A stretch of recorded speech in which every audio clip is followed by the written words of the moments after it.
우리가 잘 알듯이 모든 단체라든가 모든 기관들, 이 기관들 각각 다 목적이 있죠. 사람들이 만약 어떤 단체나 기관에 가입을 하거나 속하기를 원한다면 그 단체 혹은 그 기관의 목적을 이해한 다음에 가입을 하거나 또 그곳에 속해서 일을 할 수 있게 되겠죠. 교회도 마찬가지라고 할 수 있는데, 교회가 왜 존재하며 교회는 무엇을 믿는지 이런 부분들에 대한 정확한 이해 없이 우리가 교회에 등록을 하고 소속이 되어 교회에 다닌다는 것은 어떻게 보면 온전한 신앙생활과는 거리가 있을 수밖에 없다 하는 거죠. 수많은 교회들이 있습니다. 특별히 우리나라 얼마나 축복받은 나라인지, 이 짧은 복음의 그 역사 속에서도 정말 온 세계가 정말 주목하는 엄청난 그런 복음의 역사가 이 땅 가운데 이루어졌고, 그리고 그 혜택들을 오늘날 우리들이 보고 있어요. 전국 방방곳곳 어딜 가나 교회가 없는 곳이 없죠. 밤만 되면 그 십자가 불빛이 이렇게 동네마다 이렇게 많은 나라는 전 세계 어딜 가도 찾아볼 수 없는 이런 나라죠. 수많은 교회들이 이렇게 지역마다 존재하고 있는데, 그런데 교회마다 가장 중요한 근본적인 그 문제, 물론 주 예수를 믿어 구원함에 이르게 하는 이 근본적인 목적은 이단이 아닌 이상 다 근본적인 목적은 다 똑같죠. 그러나 근본적인 목적은 같아도 교회마다 추구하고 또 교회마다 이렇게 색깔이라는 말을 좀 써도 이렇게 될지 모르겠지만 교회마다 이 색깔들이 당연히 다른 성향 자체가 좀 다른 모습들을 보이는 게 사실이죠. 어떤 교회를 떠올릴 때 그 교회의 특성을 잘 나타낼 수 있는 그 뭔가가 있는 것, 이게 중요할 수밖에 없죠. 어떤 특성도 없고 목적도 없고 단순히 하나님을 믿는 어떤 미명하에 그저 그냥 주일이면 우리가 상투적으로 모여서 한 시간 예배하고 늘 하던 대로 헌금도 하고 사람들을 만나고 또 헤어지고 또 한 주가 있다가 또 한 주 만나서 이렇게 할 수도 있어요. 그렇게 하면서도 얼마든지 교회는 유지될 수는 있겠죠.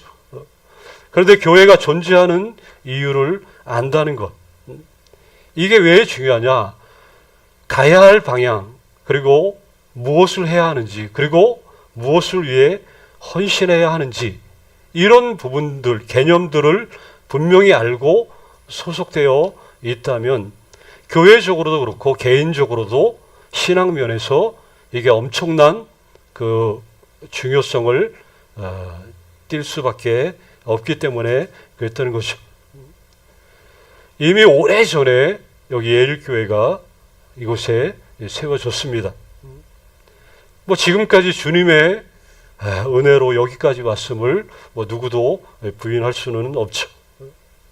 그동안 좋은 일들도 얼마나 많이 있었겠어요. 여러 번의 어떤 그 기회도 전환점, 이렇게 정말 교회가 그런 그 획기적으로 바뀔 수 있었던 그런 기회들도 많이 있었겠죠. 근데 반면에 또 지나고 나면 당연히 아쉬움도 우리가 많을 수밖에 없겠죠. 근데 분명한 것은 항상 그랬듯이 하나님이 볼 때 가장 중요한 때는 언제냐? 항상 지금이죠.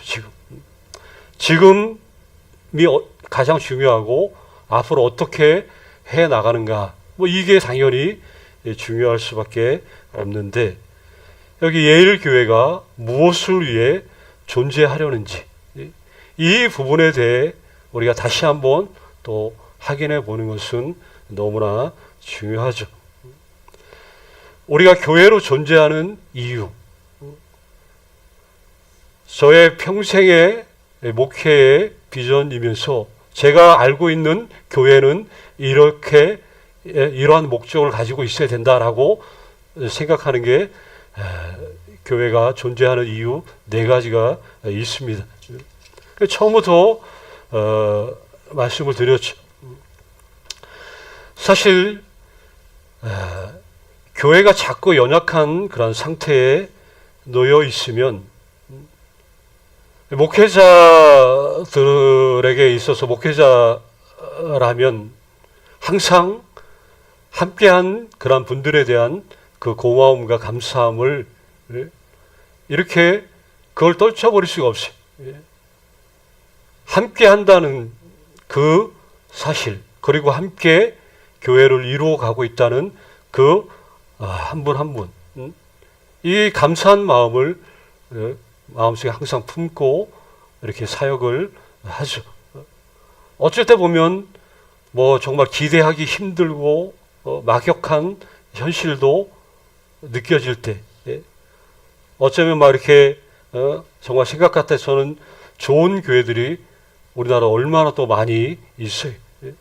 유익한 교회들도 굉장히 많이 있는데 어쩌면 숨막히고 어떨 때는 또 부담스러울 수밖에 없는, 이러지도 못하고 저러지도 못하는 그런 상황 속에 있을 때도 왜 없겠어요. 그러니까 목회자 입장에서는 여러 가지 이런 것들이 한번 이렇게 밀려올 때면 정말 하나님 앞에 구하지 않을 수가 없죠. 뭐 뻔하기 때문에 사람들이 많지 않으면, 성도들이 적으면 이게 너무나 뻔하고 이게 너무나 잘 드러나고 금방 쉽게 모든 게 노출이 됩니다. 세월은 근데 계속해서 빨리 흐르죠.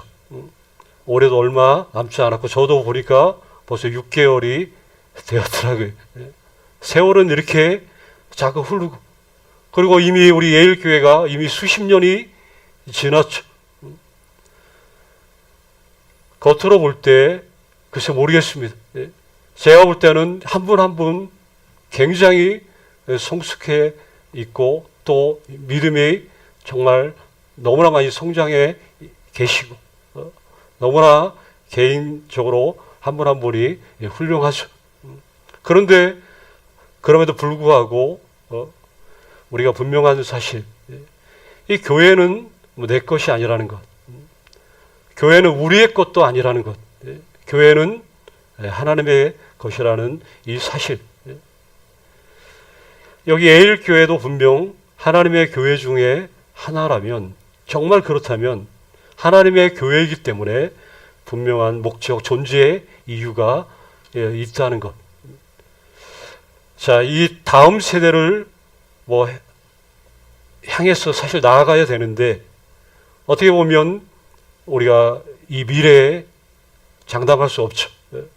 어떻게 될지 도저히 가늠할 수도 없는 그러한 현실.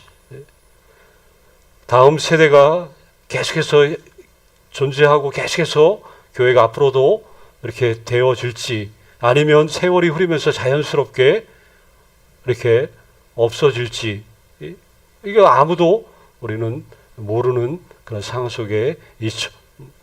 그러나 그럼에도 불구하고 지금 세워져 있는 한 우리가 분명한 존재의 이유가 우리 가운데 먼저 이게 확실해져야 된다 하는 이런 사실 때문에 오늘 이 말씀들을 여러분들과 함께 나누려고 하는 거죠. 제가 여러분들과 함께 새로운 교회 공동체를 시작하게 하나님께서 하셨기 때문에 예일교회는 이런 교회가 되었으면 좋겠다 하는 그 마음에 주신 것이 바로 우리 교회가 존재하는 그 이유 4가지죠. 첫째가 예배고, 둘째가 선교고, 셋째가 사역, 그리고 4번째가 교육인데, 이제 이 부분을 한번 이번 달에 한 번씩 이렇게 주제별로 좀 나누면서 서로 비전을 공유했으면 하는 그 마음이 있어서 이 말씀들을 준비했습니다. 먼저 예배, 오늘 말씀 우리가 읽었지만 물론 이 말씀 사마리아 여인과의 대화 속 만남 속에서 주님께서 하신 말씀이지만 그 본문에 대한 그 전체적인 그 이야기는 오늘 생략하고 그냥 단순히 예배가 어떤 건가, 왜 예배가 우리에게 가장 중요한 존재의 이유가 돼야 하는가, 이 부분을 함께 나눴으면 좋겠어요. 예배는 우리 교회뿐만 아니라 하나님의 모든 교회가 사실은 예배를 위해서 존재하죠. 예배가 첫 번째 목적이 된 것은 우리의 삶의 목적이, 첫 번째 목적이 예배이기 때문에 이 예배가 첫 번째에 이렇게 나올 수밖에 없다는 것이죠. 하나님이 멋진, 우리에게 말씀하죠. 우리에게 어떤 멋진 직업을 가지라거나 아니면 뭐 크고 좋은 집을 가지라고 아니면 멋진 취미 생활을 즐기라고 우리를 창조하신 것이 아니라는 것을 먼저 염두에 둔다면, 우리가 이런 것들을 위해서 만약에 창조되었다면 우리의 목적은 이런 데 당연히 있어야 되겠죠. 그런데 우리를 창조하신 목적이 그게 아니기 때문에, 그래서 이 예배가 우리의 첫 번째 목적이 돼야 된다 하는 것이죠. 예배가 뭐냐? 한마디로 말하면 하나님에 대한 나의 사랑을 이렇게 표현하는 행위가 예배라고 할 수 있어요. 물론 예배의 정의는 수도 없이 많이 설명할 수 있어요. 예배는 이런 것이다, 이런 것이다. 뭐 저도 예배에 관한 책들이 엄청 많이 있습니다. 예배에 대해서 수많은 정의가 있고 수많은 이야기거리, 할 말이 있지만, 그러나 그냥 한마디로 우리가 우리 기억 속에 인식시켜야 될 내용이 뭐냐? 예배가 뭡니까 하면 하나님에 대한 누구의 사랑? 나의 사랑. 다른 사람의 사랑 볼 것도 없어요. 나의 사랑을 하나님 앞에 표현하는 게 바로 예배라는 그런 거죠. 마태복음 10장 10절에 이런 말씀이죠. 주 너희 하나님께 경배하고 다만 그를 섬기라. 교회를 다니면서 신앙생활 하다 보면 어떤 분들은 그 현실 때문에, 자기에게 지금 닥친 현실과 어떤 상황 때문에 예배가 좀 소홀한 그런 분들이 있을 수 있어요.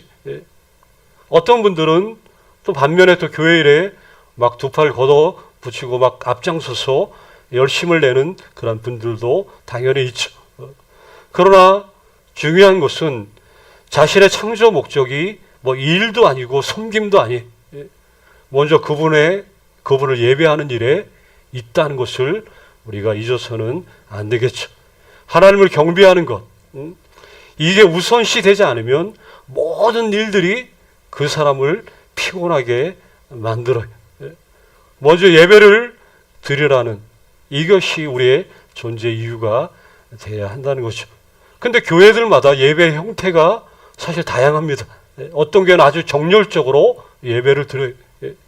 어떤 교회들은 또 매주 엄숙하게 예배를 드리면서 그 형식을 아주 엄격하게 지키는 교회도 있어요. 그런데 어떤 형태가 좋은 거냐?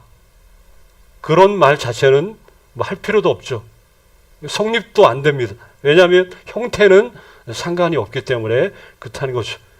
다만 하나님은 어떤 형태가 아니라 뭘요? 신령과 진정으로, 오늘날 번역된 말로 성령과 진리로 예배 드리라고 말씀드리는 것이, 어떤 형태로 뭐 이렇게 하라는 이런 말씀, 이런 게 아니죠.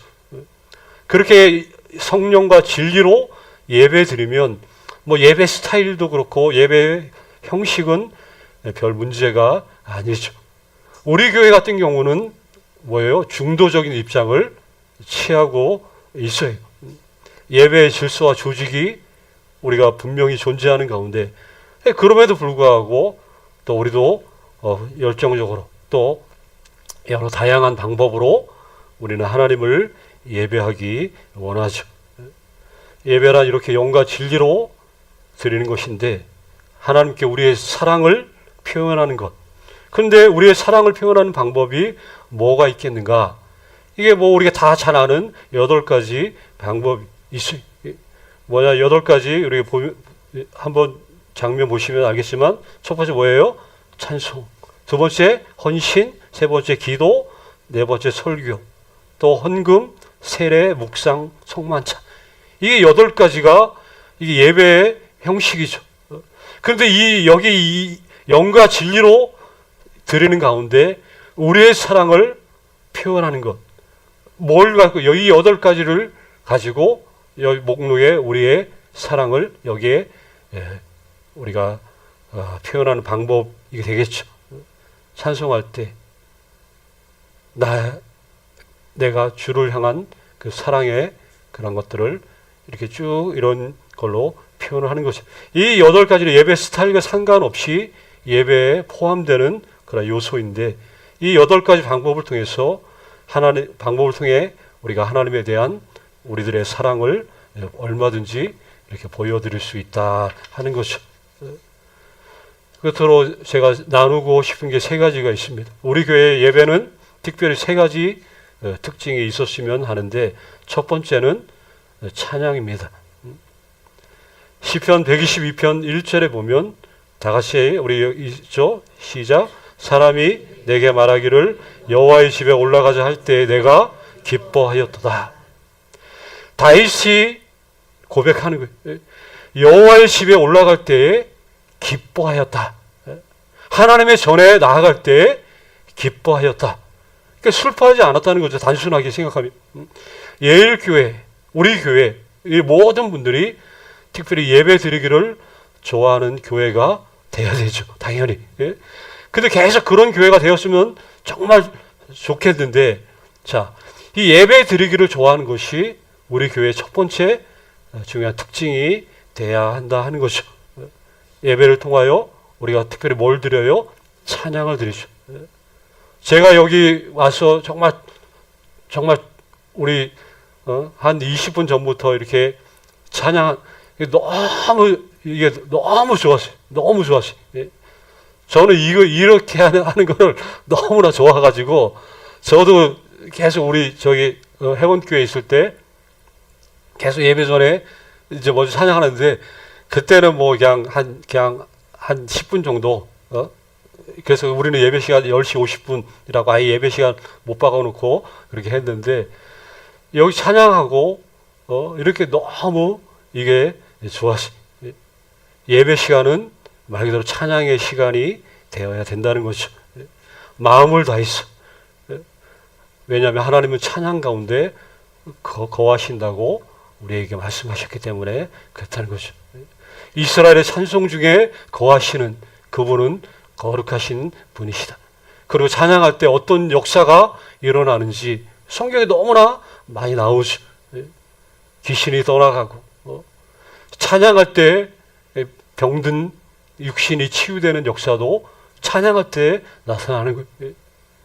저는 예전에 그 후배 찬양하는데 찬양하다가 이게 하나님의 부르심에 대한 그 확신을 다시 나는 이 일을 해야 된다라고 찬양하면서 자기가 그 입으로 고백하는 고백들을 들어요.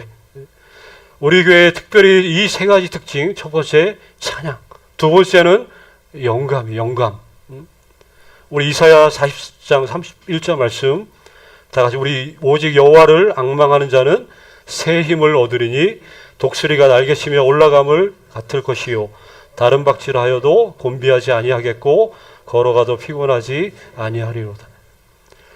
우리가 예배에 참석하러 오시면서 발걸음은 교회를 향하지만 실제로 여기 어쩔 때는 예배 들으러 가는 게 그게 그냥 마음이 막 무거울 때가 있을 때가 굉장히 있죠.